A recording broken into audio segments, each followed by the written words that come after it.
Hi everyone.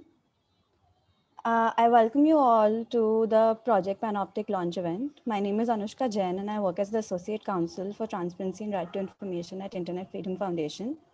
Before we go on to discuss the question that we are here for, I would like to share a short video wherein I walk you through the project website that we've launched in the morning today. Shivani? Yes, just 1 minute, folks.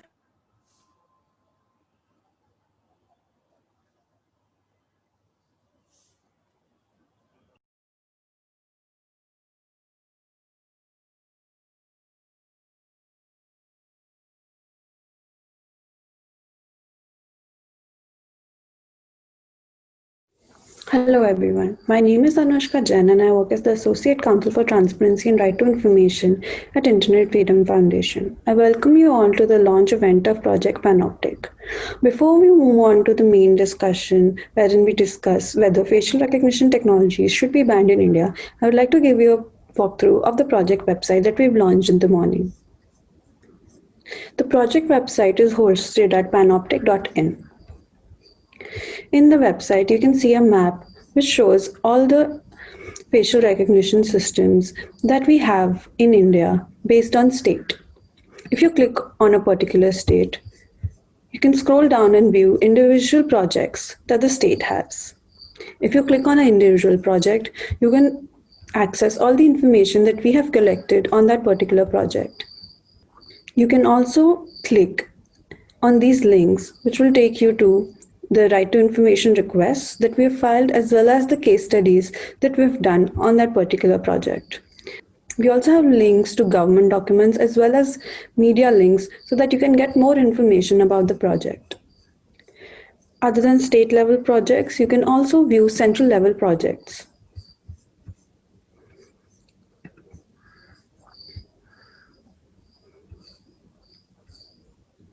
By clicking on Tracker, you can go back to the main page, which shows all the facial recognition systems. This tab here shows the number of facial recognition systems that we have gotten the information for. This tab here shows how many RTIs we have filed. And this tab here shows the total financial outlay for all projects in the country.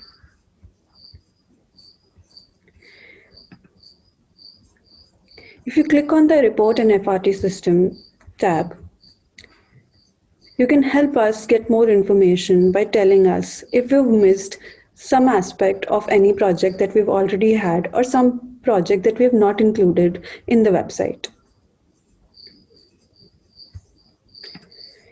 By clicking on the Sign the Petition tab, you can read the full petition by clicking on that button. This petition will be sent to the Honorable Prime Minister's office, and you can sign the petition here.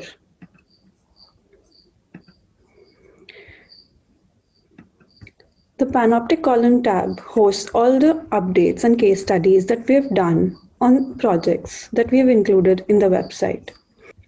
By updates, I mean steps that IFF has taken, such as IFF's legal notice to the NCRB on the revised RFP for the National Automated Facial Recognition System.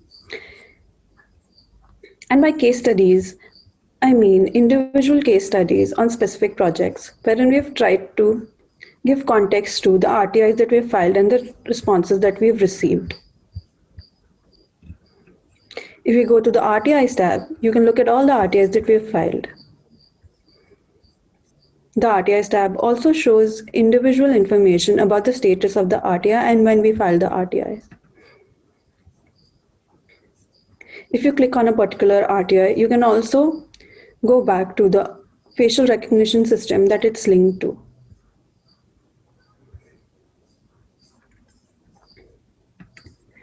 In the About page, you can read about Internet Freedom Foundation, Project Panoptic, as well as know more about the team that was involved in creating the project. And finally, through the donate button, you can help IFF continue our fight against mass surveillance.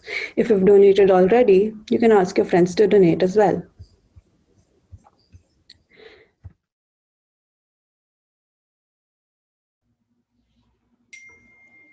Hi. Before we move on to the discussion, I would like to ask everybody to please go to our website, and if you like it, please donate to IFF.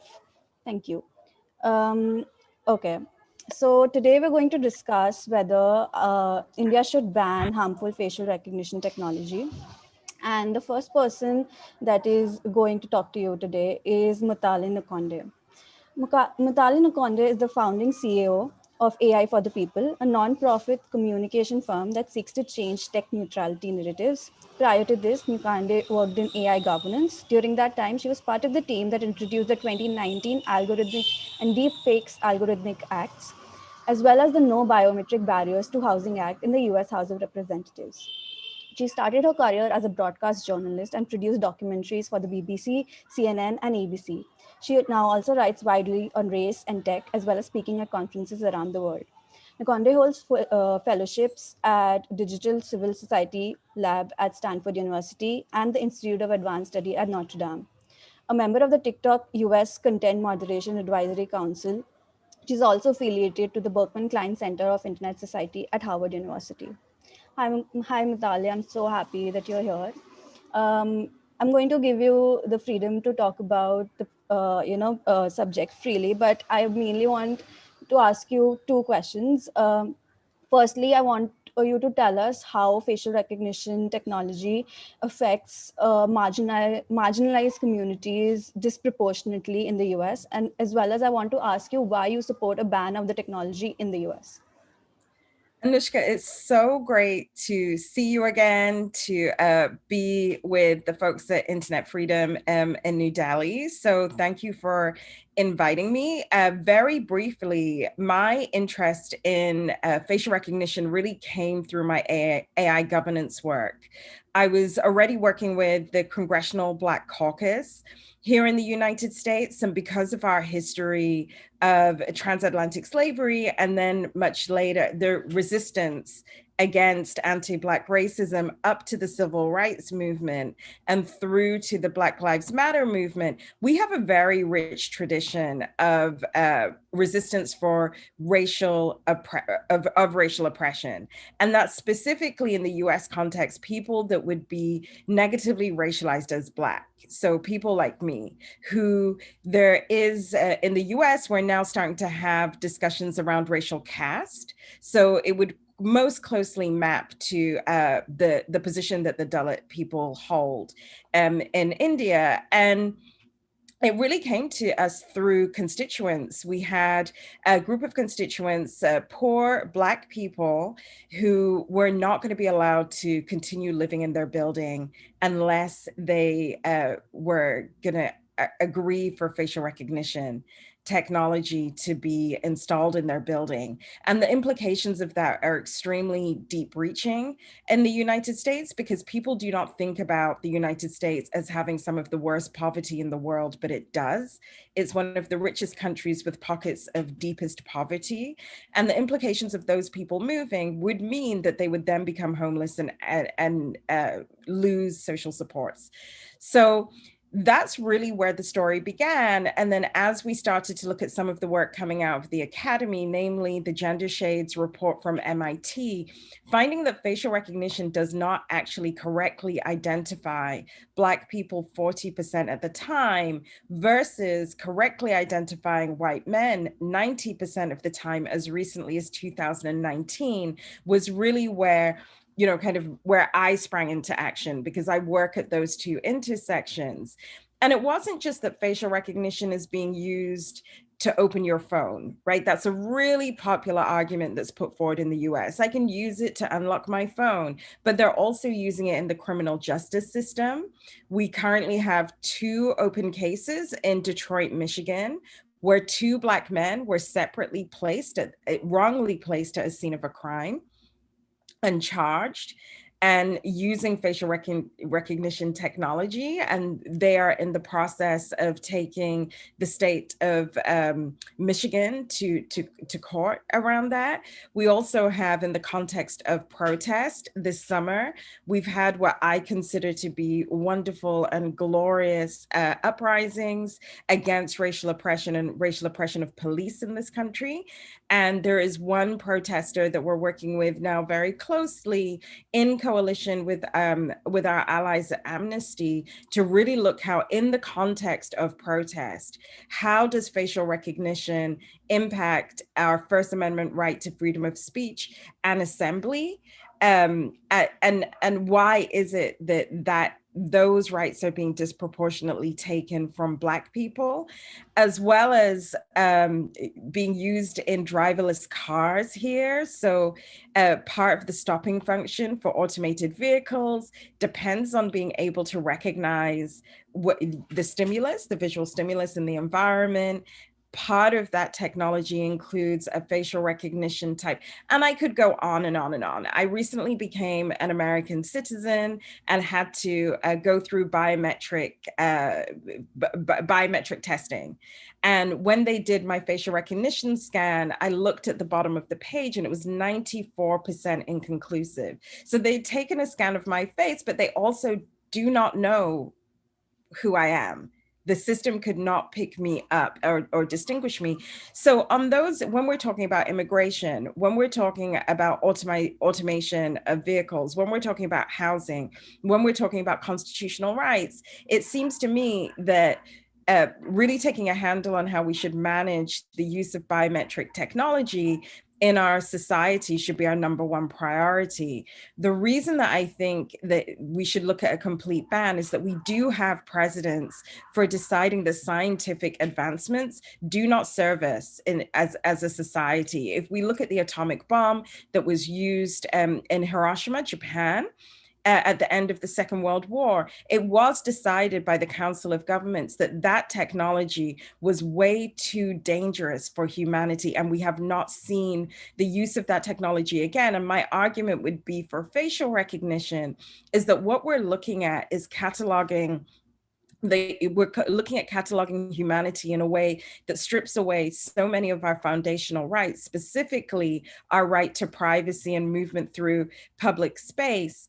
And as long as that is tagged to security and to the criminal justice system here in the United States, you are also falsely you're falsely incriminating Black people, as we've seen in the two cases that I laid out, but also you're in violation of our right to be innocent until proven guilty. And so in terms of supporting a ban, I have moved, I have to admit, this year. When I was initially looking at this, I thought that a moratorium could work pending further scientific study, pending for, speaking with companies. But Anushka and I actually met in the summertime, where we were in a meeting with a very large tech company that makes facial recognition systems globally. And we were told that that project would continue. And that's when I realized that you can't take a fork to a street fight. Like, if they are coming out shooting, then we also have to come back with that force, because I do believe not only that Black lives matter, right? But I do believe that every single human being on this earth has the right to privacy, and it should be protected, because the privacy of the most dispossessed is the cheapest. Now, I will say, because people are always like, oh my God, facial recognition technology, you hate it, this is so down. In the United States, we have launched a facial recognition project for bears. And the reason that they launched that project was to catalog our zoological assets, right? So in the age of climate change, we do not know what oceanic life, what wildlife, what forestry and fauna we have left specifically around the burning of California this summer.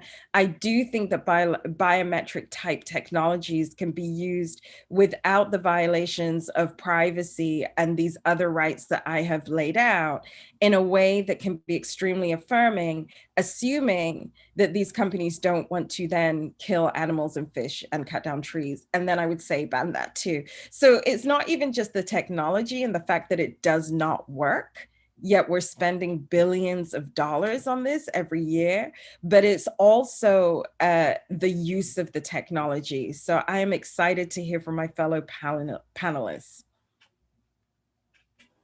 Thank you, Mutale, for that insight. I think IFF also is, we follow the same, path wherein first we call for a moratorium, and then, after seeing what is happening and after being on that call, actually, we decided that, a ban is what we need. So we have been getting a lot of questions from the people who were listening in, and we'll take those questions at the end. Now I'm going to move to the second person that we have, Nirmal John. Nirmal John is the editor of Cybersecurity and Emerging Technologies at the Economic Times Prime. Nirmal is a Chevening Cybersecurity Fellow and the recipient of the 2016 Prize for Economic Journalism in Asia, awarded by the IE Business School in Madrid. His book, Breach, Remarkable Stories of Espionage and Data Theft and the Fight to Keep Secrets Safe, was published by Penguin Random House in 2018. Hi, Nirmal. Thanks for being here. Thanks for being here. So like Mutale, I want you to, just give us your thoughts, but two questions that I have for you are, if you could tell us about your experience reporting around tech and especially surveillance technology such as facial recognition in India. And one of the things that we've seen and why we got Project Panoptic was there's a transparency problem wherein we don't know what is happening. So do you think that India has a transparency problem?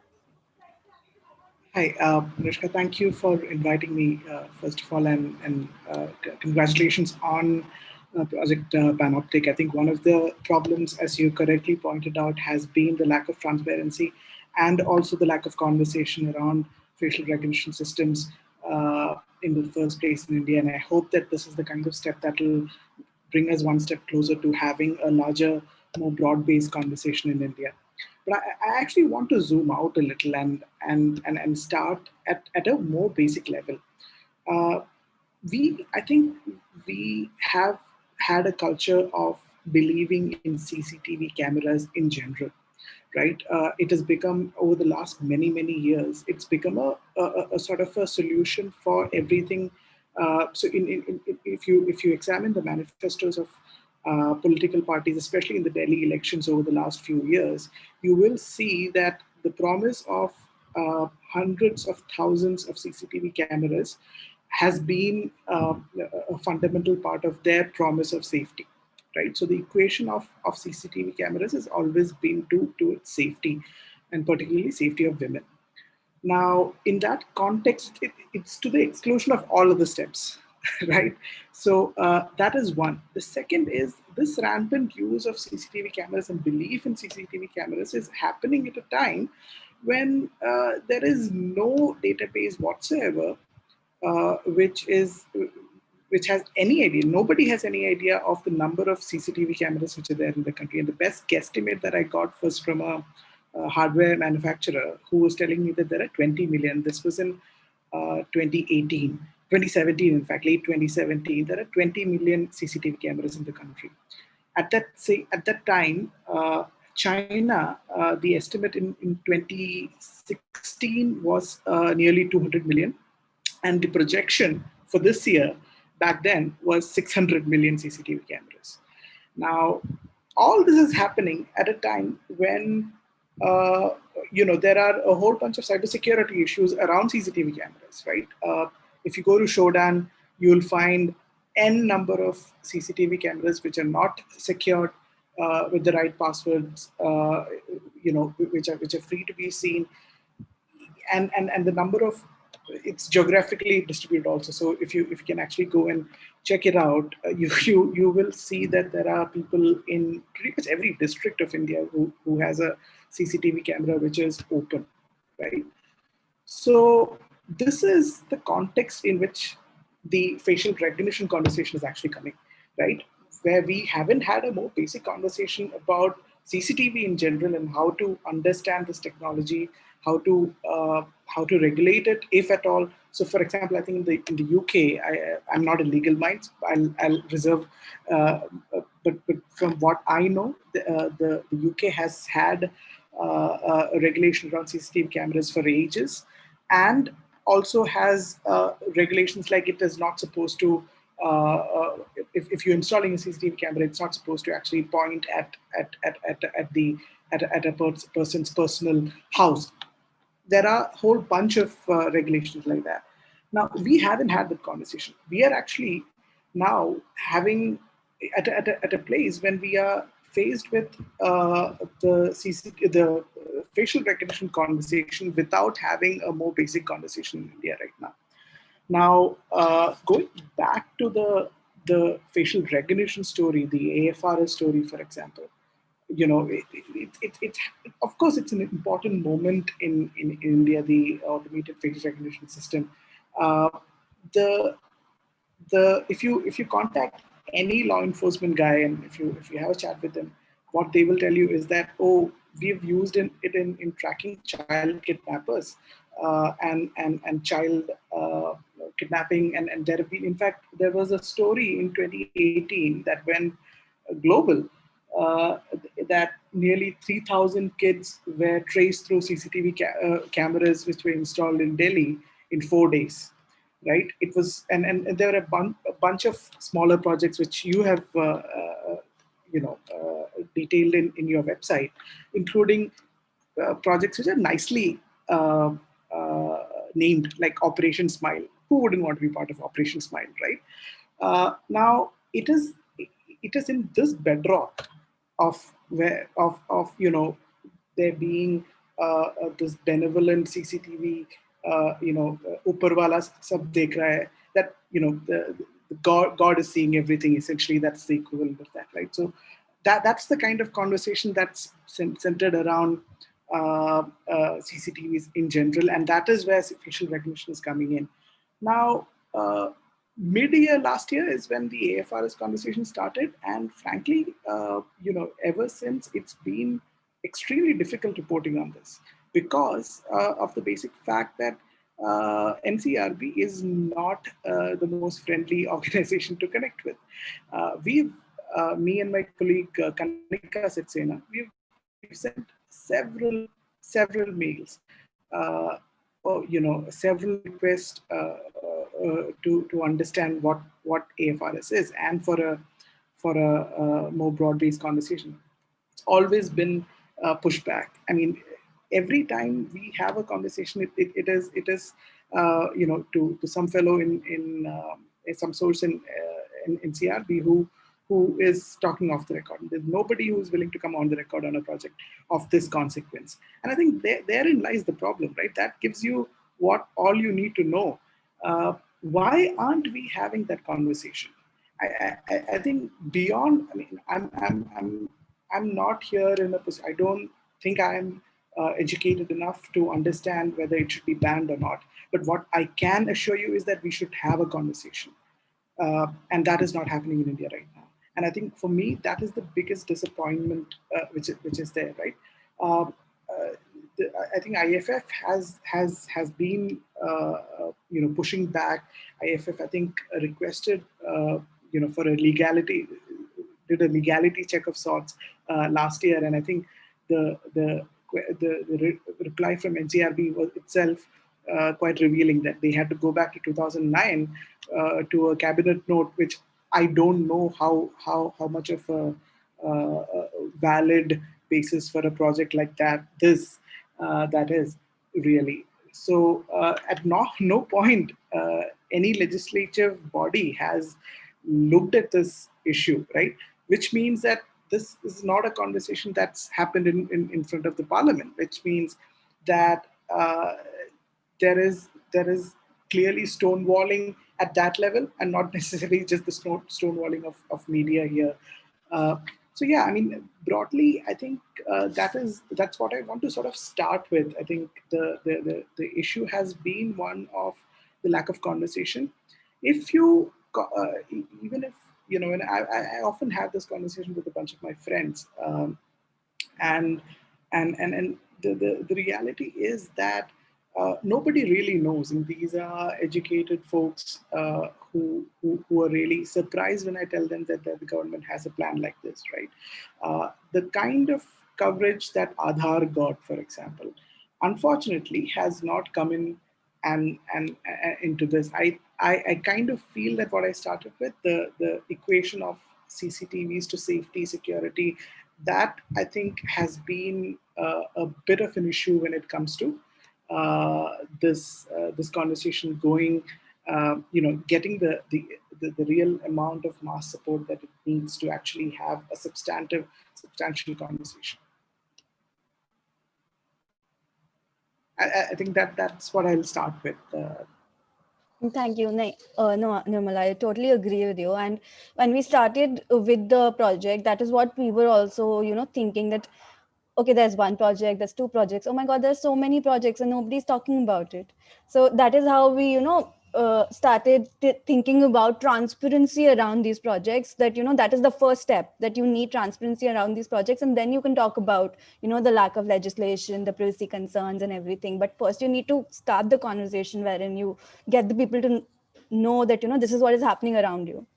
So I agree with what you said, and thank you so much for contributing this important part of the conversation. Next, we have Vidushi Marda with us. Vidushi is an Indian lawyer and researcher working on the societal implications of AI. She is a senior program officer at Article 19, where she leads global engagement and research on the human rights implications of machine learning. Her work has been cited by the Supreme Court of India in a seminal ruling on the right to privacy and the UN Special Rapporteur on freedom of expression. Hi, Vidushi. So glad that you're here.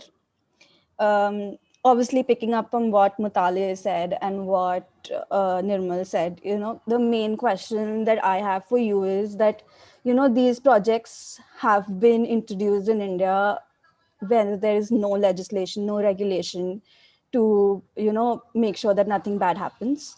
And, we don't know what is happening with them. So I want to ask you about your experience researching about, facial recognition in Delhi and all over the country, as well as the specific concern that I have that I want to ask you is whether there are any, what if any other concerns that arise, especially with regard to privacy and the violation of the fundamental right to freedom of speech and expression.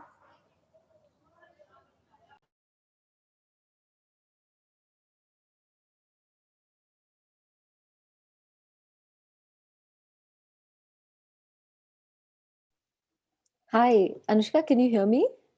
Yes, I can hear you. I've put off my video because Yeah. for some reason it's stalling for me. No problem. So I think just so that what I'm saying is clear, I'm just going to keep my video no, off. I think, no, that's not a problem. I understand. Yeah. We can hear you perfectly. Great, thank you. So firstly, congratulations. I spent some time going through the website today, and not only is it like just beautiful to look at, I think it just is such a rich repository of the kind of information that we need in the current moment. So thank you so much for that, and thanks for having me. I mean, I think both Mutale and Nirmal have spoken a lot about kind of like the foundational issues, right, around transparency, about inherent discrimination, and to your point about, how does it affect legal rights, in particular fundamental rights. I think what gets the most airtime, I will say, is things like, this camera is going to watch where you go, and there's no privacy anymore. There's not this is the death. You can run, you can't hide, all sorts of things. But I think what is really crucial is thinking about the life cycle of how facial recognition systems come to be, right? So at the stage of at the stage of design, you need to have a huge number of faces on which you train machine learning systems. And there is, Clearview AI that was kind of like, revealed in January of this year showed us the huge privacy implications even before these systems become what we understand them to be, right? And so I think just the first issue is that, like, inherently these systems depend on a huge amount of sensitive personal data, your biometric information, which basically, is perhaps one of the most intimate forms of information. It relies on that to exist. And so whenever we talk about privacy, I really like to focus on just the existence of these systems.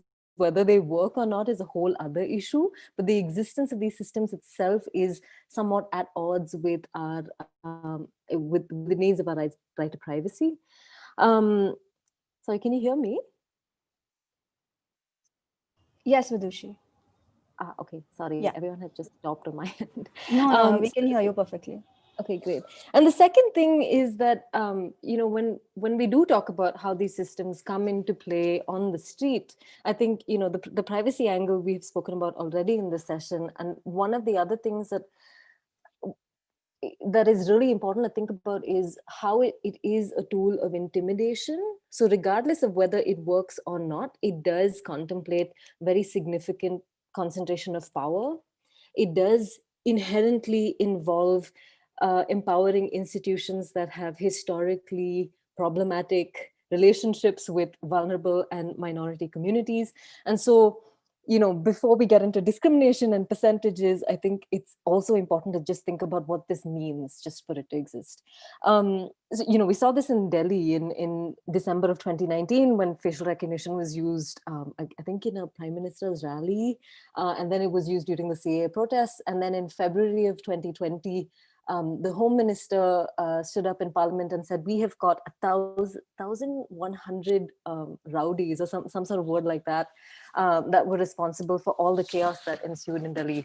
And I think, if anything, that is like the poster child of what facial recognition means for power differentials in society. And then in turn, what it means for the exercise of rights. And I think, the point that you made about we don't even know that these systems are existing, or that they have been put they're being used against people, is just adding insult to injury, right? I wanted to focus on a couple of thematic trends or a couple of thematic thoughts that I was having through this conversation that I think kind of tie up to your larger question about ban versus moratorium and things like that. Right. So the first is that I think, especially as people who are studying these systems through a critical lens, it's important to remember that facial recognition doesn't exist in society because it works, right? It exists in society because the companies who build these systems want to sell them and are incentivized to say that they work. And governments who use these technologies are incentivized to use them because it helps them kind of put a veil of tech magic where there should be systems of accountability. So I think just knowing that the incentives are what make these systems exist and not necessarily the tech itself is the first important point when we think about advocacy. So we don't necessarily only have to say that they're inaccurate. We have to say that they're fundamentally problematic because they exist. The second thing is that there is no reckoning with what its limitations are, right? In New Delhi, for instance, facial recognition firstly existed because the Delhi High Court said we need to find missing children. The accuracy rates for that were 1%, right? But we're still seeing, these systems crop up. So really, accuracy is not one of the considerations that is at the foremost, in stakeholders' minds when these systems come into existence. And the third is that I think the most important is that everything, to me, recently in India around law enforcement and emerging technology, it just looks like an emerging technology hammer to which every social problem is the nail, right? So facial recognition has almost become like this logical tool that you use. Like you sit in a car to go from place A to place B. You use facial recognition to ensure, quote unquote, you can't see me right now, but I'm doing the air quotes of like safety and national security. And I think just thinking about that and how we have essentially had to deal with a flipped script is really important, right? So we shouldn't only be talking about banning these technologies. We should be thinking about what is the norm. Is the norm to have these systems, and do we have to roll them back? Or is the norm to, have to justify the use of these systems in the first place? Like Nirmal said, even with the AFRS, we're going back to a cabinet note, which is a note of procedure. And it's basically essentially just the minutes of a meeting. It's by no means like a legal basis for a national sort of, facial recognition system.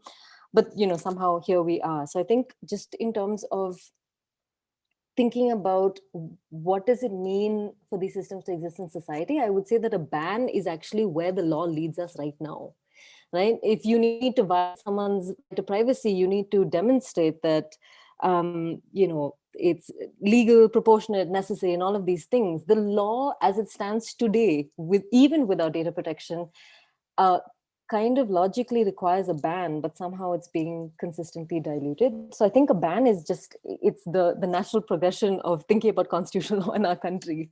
So I would definitely say that the ban is the way to go. And if we need to use these systems, they should be, the rarest of the rare exceptional cases that have a huge number of painful safeguards if we need to see these systems deployed in society. So yeah, thank you. And thank you for bearing with my, I think, kind of poor internet. No, I think you made up for it through what you said. And I agree with you with regard to, how the conversation where we are realistically is not where the conversation is, because the government is already going ahead with the projects, and here we are talking about should we have these projects. So I agree with all of you actually. Now I'm going to move to some of the audience questions that that have come in, and I think that will also enrich the conversation. So the first question is that, is it likely that the state will limit its own power, like by banning or limiting FRT usage, especially if there is a propensity to accept and conduct indiscriminate surveillance of private spaces by private citizens? So anybody of you can, take that question. I can speak briefly from the US perspective. So in the US, Amazon have deployed a Ring doorbell network. And those are doorbells that private citizens can put on their properties to see who's coming to the door. The idea being that criminals actually ring your doorbell before they attack you. Now, we don't really have precedents for criminals to be so polite that they would ring your doorbell. It's typically just people that you actually know who want to see you or who are delivering packages. But the issue then becomes what Vidushi was saying, where there is this alternative universe in which a marketing justification is made. And it's often wrapped up in security. And if you're speaking about security, you are actually speaking about the most marginalized groups, because the most marginalized groups are also conceptualized in the American public imagination as being the most dangerous. Ring doorbells have 1,300 contracts with police forces across the country. And so what happens is that not only the people coming to your door, but the people that are on that road are being captured, and then their images can be fed to police forces if they want. That's a private surveillance system. That is not the surveillance of the state that we're talking about now. So a federal city or state ban here wouldn't necessarily ban that, what would be considered a private business interaction. And my argument to that is we need to change norms. We need to change norms in such a way that the technology itself, even in the design phase, even in the deployment phase, has to be used to what Vidushi was saying, in these very small circumstances or on non-human subjects. And the reason that I think that becomes really important is our society is dictated from the top. right? And we have for generations, I would love to blame President Trump in this, but it's really beyond. We, for generations in the United States, have for 400 years actually criminalized the Black body and made it dangerous and in need of surveillance. I am in New York City. We have a law in New York City from the 1700s that said that Black people had to have lights against their faces in the dark to guard against crime. So this is an old idea, but if we can create new norms, then we can actually see even private bans there. So it wouldn't be a direct thing that comes from the state, but it would be regulation in the deployment phase, in the deployment phase that we could see this. I've already done work with this, at least on the US end, and I would just let folks know, particularly you, Nirmal, there is no real, there is a growing conversation in the US, but this conversation has been kind of, pushed through activists and scholars and lawyers and others. But when we were looking at the Algorithmic Accountability Act, we were asking for impact assessment. Fine, you want to develop this technology. Fine, you have the freedom to do this. What impact does it have, and how does it impact then our existing laws? And we do have a tradition of civil rights law in the United States, and in Section 7, protected classes. So if a law is found to disproportionately impact women, Black people, people of color, Native American people, disabled, and others, then you're in violation of law. And so I'm wondering where in that private space, is there a way we can change norms? And then I will very quickly say, because I want to hear from others, that in this transition of power that we're attempting to have in the United States, please do pray for us, India, because we are looking at what seems to be a coup. So we need all your prayers. But the Biden-Harris administration have been asking for ideas. And one of the ideas that my group, AI for the People, have put forward is this idea that we need a White House commission on racial literacy within technology, where we look at classes of technologies that are violating this specific part of existing law. And then we create a regulatory structure that is inclusive, not just of Black people, but of disabled people, of women, of trans people, of other minoritized groups, because it's very rare that a person is just Black. Often they are Black, and then like me, magic, I am also a woman. So I also have those discriminatory impacts. And the idea being, if we can create laws that protect the most marginalized, we create laws that protect the whole. And the way Black people are disenfranchised on Monday is the way white people will be disenfranchised on Friday. So we're not just protecting ourselves, we're actually looking to protect the whole of the human species by centering the most marginalized.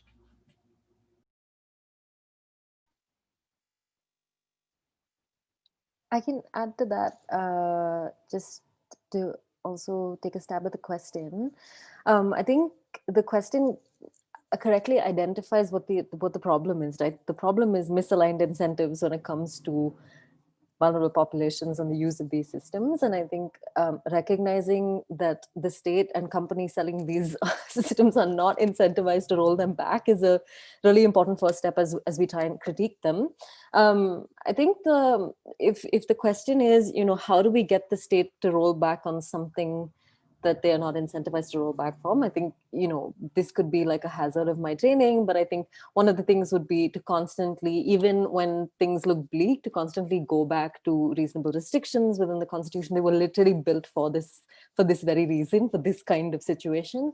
And, we've seen small wins. So for instance, the Bombay High Court last year said that, the state can't just violate privacy because they say it's a national security issue. They have to demonstrate that they met the 4-part test that was laid out in Puttaswamy, which was like a small step in the right direction, I think.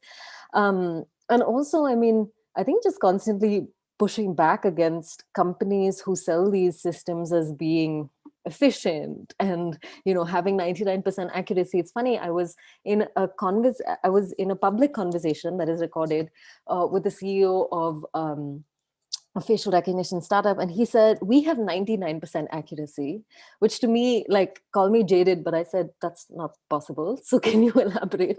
And then I asked a bunch of questions and I said, well, okay, is it 99% accuracy in the laboratory or in real life? And of course it was the laboratory. But those are the small kinds of things that we need to magnify and kind of make really apparent. It should become common knowledge, like discrimination around facial recognition is. So not just to say this is bad for fundamental rights, not just to say this is terrible for human rights, so this is discriminatory, but to say this is just not a good investment of your money. And you know, that's kind of like Trojan horsing a little bit, but I think it's an important part of the advocacy cycle. Nirmal, do you want to add anything, or should I move to the next question? Yeah, just wanted to add Yeah. that I think you know, the prevalence of such technologies in consumer technologies, right? You know, the face recognition, the fact that convenience is often held up as an argument for airports, facial recognition in airports. I think that is at the heart of sort of the the the lack of enthusiasm among the larger populace to be part of this conversation. And I completely agree with both Vidushi and Pale in that, you know, so at times I think the pushback does have an impact. And I think what Vidushi said about companies, the fact that there have been a bunch of companies who've sort of in the US taken a decision or the other, going one way or the other, you know, saying that, oh, you know, we won't develop it for another year. I think there is some amount of momentum to capitalize on, hopefully. It's still early. I think as I said initially, the volume of this conversation needs to be much louder to make the difference and nudge them towards you know, banning some of these technologies rather than just stopping it for another year. Yeah, and I think that relates to another question that we had just now, which is asking about how do we hold global tech companies accountable to global norms of emerging tech usage, wherein, you know, IBM, Amazon, and Microsoft have banned FRT usage for police in US, but not for the global South. So do they have only like a ethics policy for the US and not for India? Are we only a market to them? I think that question also, you know, arises when we're talking about tech companies in general. I can talk briefly about that. I think we need international solidarity. And then on top of having international solidarity of small organizations like mine, you then need buy-in. A UN report was released here in the US today that talked about how police use of surveillance technology is racially biased. And I think that really goes to, you know, Nirmal's call for raising the volume on this conversation. He and I are both journalists, and we understand that our work is access-driven. And if you cannot get the access that you need to tell your story, then you cannot tell your story editorially. You cannot tell that story.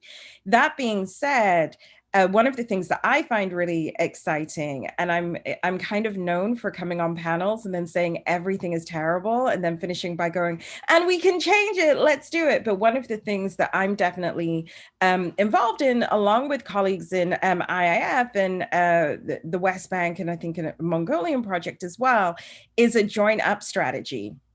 A joint up campaign. These four sites are going to be looking at this question very specifically. But the thing I like about that particular project is that we're seeing how movement on facial recognition in one locale can be used to apply pressure from the US to California, right?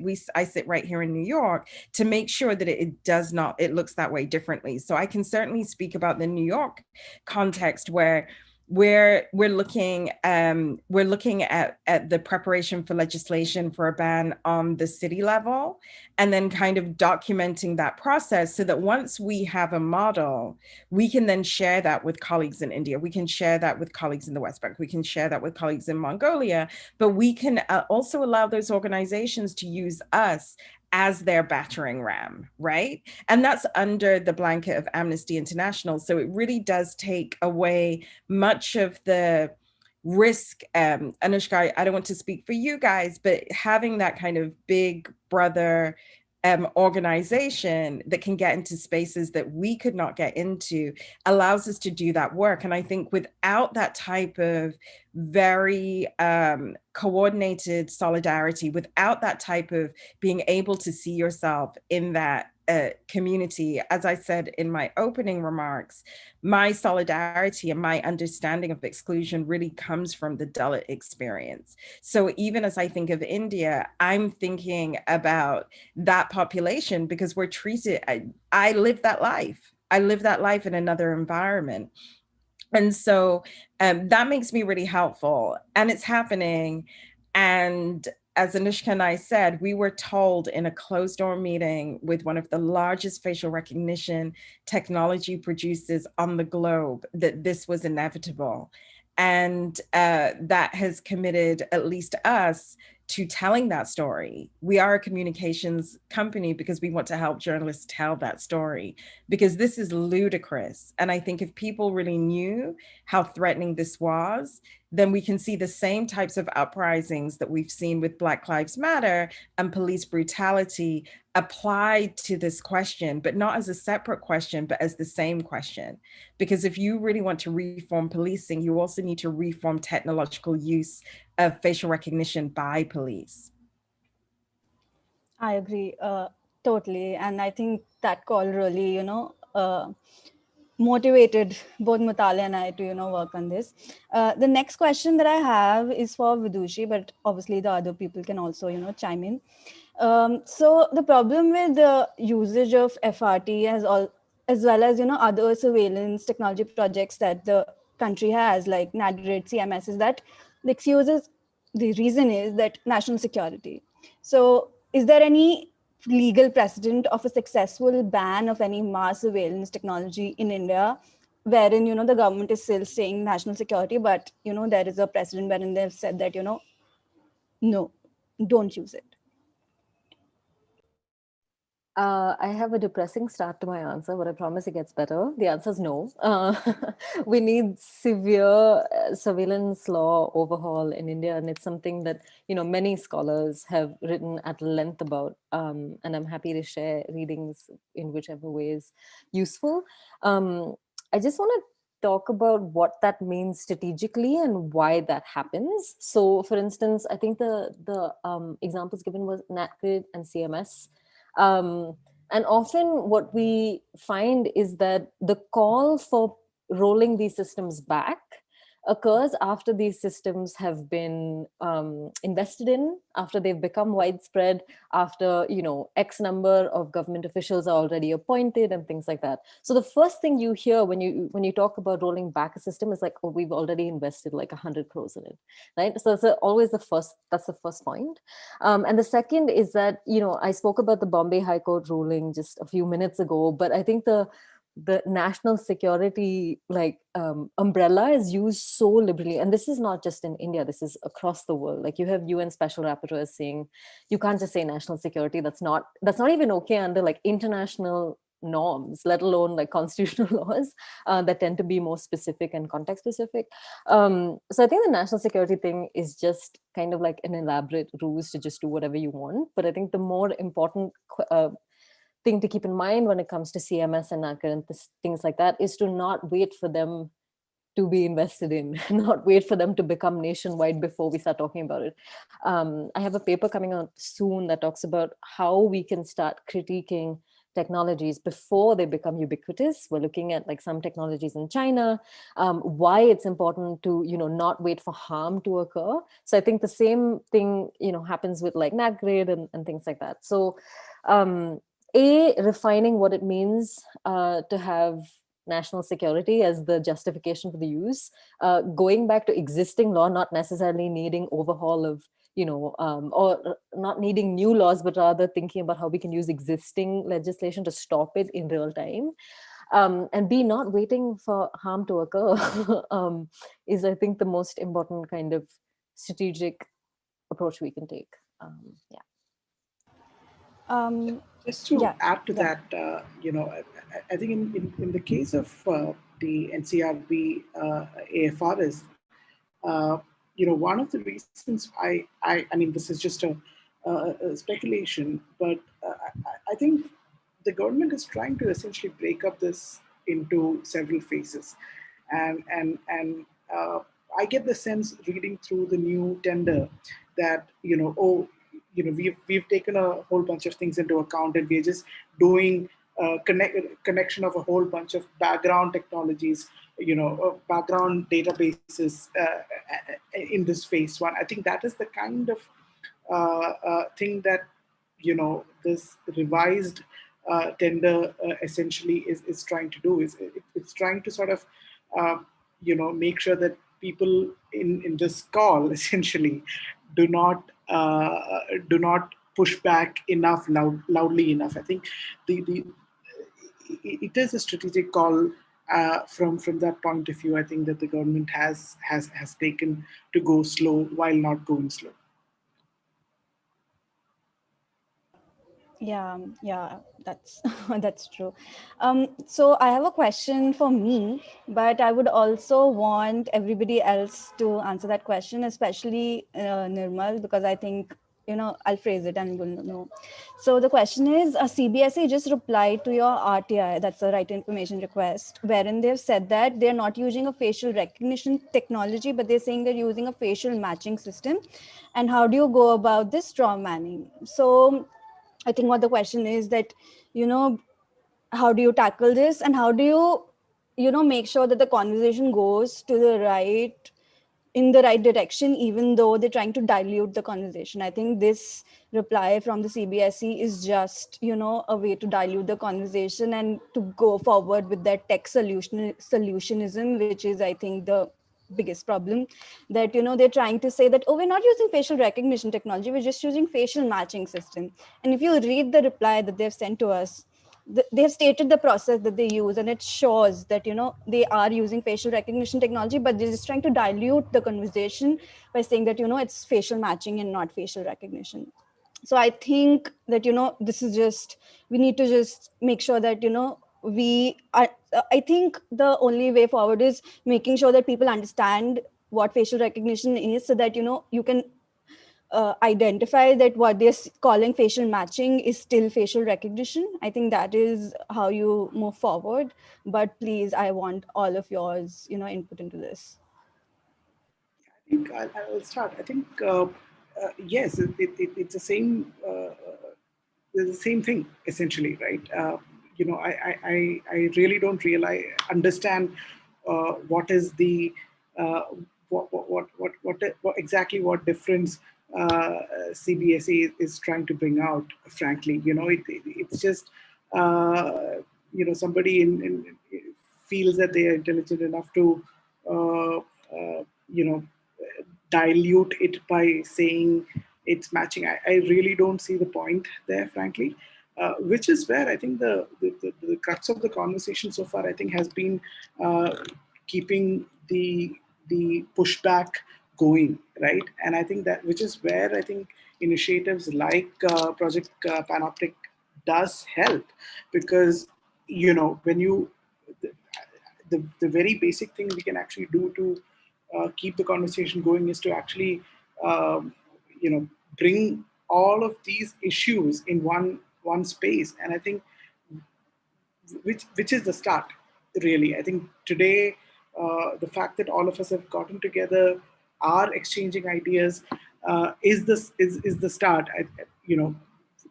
I think we need to continue this conversation to really make sure that these kinds of use of synonyms doesn't necessarily detract from the larger conversation that we need to have.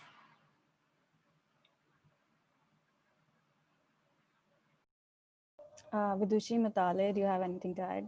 Yeah. I just wanted to quickly add something. Mutale, sorry if I interrupted you.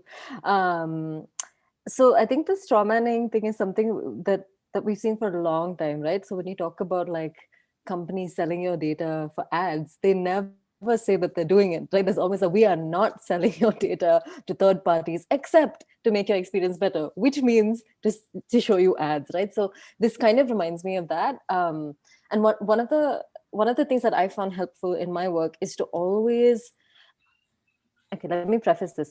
When we do policy work, we are always fed with some marketing term or the other, right? So in 2011, what we were calling big data suddenly in 2017 became AI, right? So these are all marketing terms, and they're used opportunistically by the people in power because they can be used to kind of almost like intellectually gaslight you into thinking that you're critiquing something that you're actually not. And oh, I'm sorry, you misunderstood this. We don't do this, right?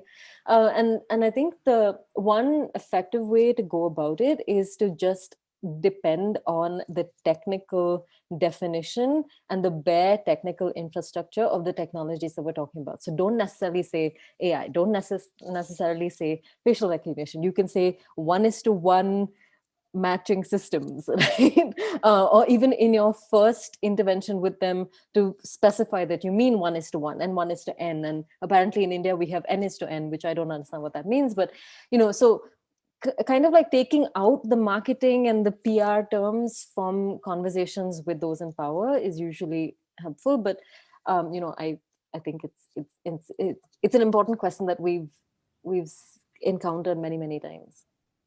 And just quickly to add to that, we have been very intentional about being clear that these are biometric technologies. We do not care what you call them on Monday, Tuesday, Wednesday, Thursday, or Friday. If they're reliant on your health data, on your biological data to work, we have a problem with that. And that's the only way we've got around this. Because, marketers will tell you that crime is up in the US, and it's actually been falling for the last 30 years. So you can't really use their language. You have to go back to a basic definition that cannot be contested. Yeah, I think because there are so many questions, we're going to do just one more, guys. So just stay with me. How do we take on the power differentials of the stakeholders involved, that is government, big tech versus civil society? Yeah. People. There are more people in this world that hold more money and more power than any government or Silicon Valley. If we can just see the way that the conversation has been changed around technology in the United States because of Cambridge Analytica and the delivery of President Trump on the world, because he wasn't just our president, he impacted every single country in the world, and the world moved to the right because of algorithmic systems deciding what people see on social media. I think that shift is a really, really good model for how we shift other conversations, namely the one that we have. But it's still the same issue. It's still this algorithmic decision-making class that is deciding who has a face, who doesn't have a face. What are the implications of that?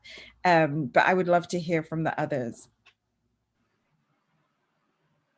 Just to add to Mutale, I think the very fact that today you have the President of the United States being called out publicly by Twitter, right? I think every single time those tweets are tagged, I think it's a victory for civil society and a victory for the kind of resistance that has happened over the last few years. Every time there is increased call for content moderation, every time there is pushback on misinformation, disinformation.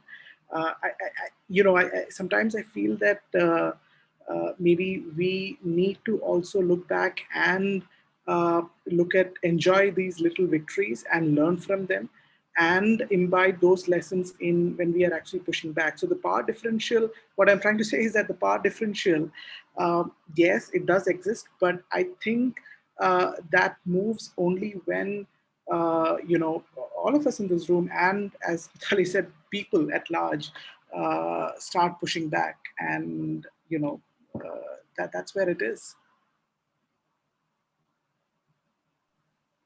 It's difficult going third after two really good answers. But I mean, I do agree that people is an important part of the puzzle. We saw that in India in 2015 when Facebook wanted to bring in free basics, right? And we had like 1 million people write a template response to a telecom regulator, which I don't think, I mean, at least in my living memory, has never happened. Like, you know, people asking about one small part of telecom regulation at a dinner party.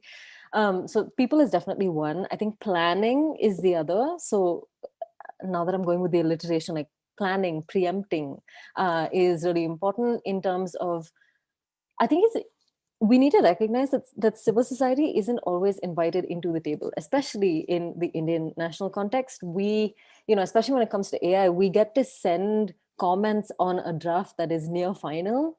And we don't even know how, if our comments are read and how they're factored in and things like that, right? So keeping that in mind, keeping that as a given, what can we do when we're not invited into the room, when we don't have a seat at the table, right? It's not to get a seat at the table. It's not to make the chair arrangement around the table better. It's about critiquing the table itself. And that can be, these assumptions are faulty. You don't understand the tech. You don't understand the society. You can't do what you're claiming to do for ABC reasons. So I think that is a hugely important part that needs to work with, you know, volumes of people and kind of like make it dinner party conversation, right? I think that for me is always like, how can I get my 12-year-old niece to care about this in a way that will impact her? Like when TikTok was banned, all of the teens suddenly really cared about content moderation and internet blocking, right? So we need to think of ways in which you can bring back really niche aspects of tech policy to how it actually affects people. Can I just say very quickly, I know we're running out of time, but that's one of the reasons that we use culture in our work at AI for the people. So we use celebrity, we use film, we use television, we use all of these mediums, because until you can see this on a soap opera, for example, it's not going to become real to people. And my goal and our work is to get it off these Zoom meetings and in-person meetings. And I miss our in-person meetings and the swag and the coffees and the drinks and the happy hours and everything else that we used to do pre-COVID. But if we're only speaking for ourselves, we are then becoming, as civil society, part of another system, right? Another system of privilege. So our question is always, how can I make the guy on my corner who would never read this and does not think this is interesting, how can I make this a live issue? So looking at the way we've been able to promote the use of condoms in public health, right? That's the model. Thinking about the ways that we ban smoking using advertising and these other elements, that's the model as well. And that's a big part of this global project that I was describing earlier.